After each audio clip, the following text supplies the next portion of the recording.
কালো জিরে কাঁচা লঙ্কা বাটা দিয়ে সিমটাকে একটু সিদ্ধ করে নিয়েছি। এই যে কালো জিরে দিলাম, কাঁচা লঙ্কা দিলাম, এটা বেটে নেবো।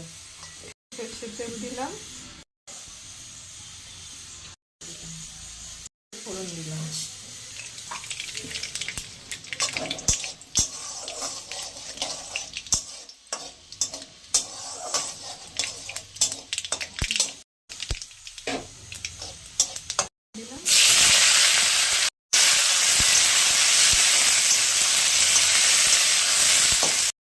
লবণ দিলাম,